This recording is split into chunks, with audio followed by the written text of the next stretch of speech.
July August 24-এর শহীদ শুধু যারা রক্ত দিয়েছে তাদের রক্তের যেমন মূল্যায়ন করতে হবে, আজকে যারা আমার ভাইয়েরা গুম হয়েছে বিগত 15 বছরে এবং ধারাবাহিক আন্দোলন সংগ্রামে হাজার হাজার মানুষ শহীদ হয়েছে, বঙ্গুত্ব বরণ করেছে, লক্ষ লক্ষ মানুষ কারা নির্যাতিত হয়েছে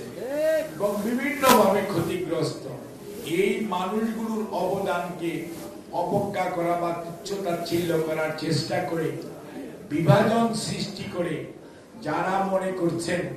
যে আগামীতে লাভবান হওয়া যাবে অথবা গণতন্ত্রে যাওয়ার পথকে আরো দীর্ঘস্থায়ী করা যাবে, তারা বুকার স্বর্গে বাস করছেন। আপনাদের শিখা উচিত, অনেক বাহিনী তৈরি করা হয়েছিল, অনেক আপনার কি জানি বলে আপনার এখন বলি আমরা যে ধারা বর্ণনা রেডি করা হয়েছিল এবং রাষ্ট্রীয় সম্পদ লুণ্ঠন করে এমন ভাবে দেশে এবং বিদেশে একটি সুবিধাভোগী শ্রেণী তৈরি করা হয়েছিল, মানুষ কিন্তু অনেক ক্ষেত্রে খুব হতাশায় নিমজ্জিত হয়েছিল যে হয়তোবা ওদের সাথে আর পারা যাবে না। কিন্তু আল্লাহ তাআলা কিন্তু তার কোরআন শরীফে বলেছেন, আমি মানুষকে অবকাশ দেই নির্ধারিত সময় পর্যন্ত, নির্ধারিত সময়ের মধ্যে যদি ফেরত আসে খুবই ভালো, না আসলে উলট পালট করে দেই। অর্থাৎ আপনাকে বুঝতে হবে, আজকে যারা চেয়ারে বসে অথবা চেয়ারের বাইরে থেকে ক্ষমতার স্বাদ আস্বাদন করে মনে করছেন এটা আরো একটু লম্বা করবেন এবং জনগণকে 14তে ভোট দিতে দেন নাই, 18তে রাত্রে করেছে, 24-এ দরকার পড়ে নাই, এখন 26-এও এটাকে টেনে লম্বা করে অধিকার হারা করে রাখবেন, আমার মনে হয় সেই সুযোগ হয়তো ষড়যন্ত্র করতে পারেন। কিন্তু গণতন্ত্রকামী মানুষ আজকে বিএনপির ভারপ্রাপ্ত চেয়ারম্যান জনাব তারেক রহমানের নেতৃত্বে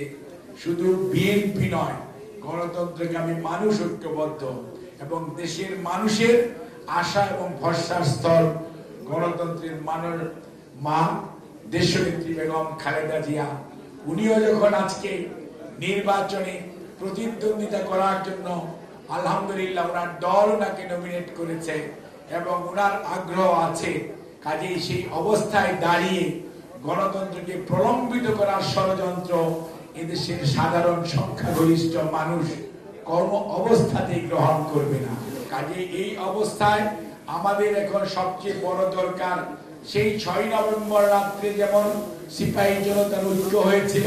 ঠিক একই ধরনের ঐক্য আজকে আমাদের সকল শ্রেণী পেশার মানুষের দরকার। কারণ আমাদের যারা প্রতিপক্ষ তারা কেউ কেউ স্বাধীনতায় বিশ্বাস করতেন না, কেউ কেউ পিছন দিয়ে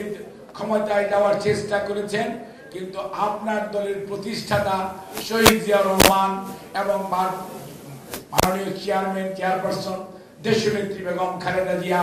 ভারপ্রাপ্ত চেয়ারম্যান জনাব তারেক রহমান কোন আপোষকামিতায় বিশ্বাস করেন না, কোন ষড়যন্ত্রে বিশ্বাস করে না। বিএনপি জনগণের ভালোবাসায় সিক্ত হয়ে দায়িত্বপ্রাপ্ত হতে চায়।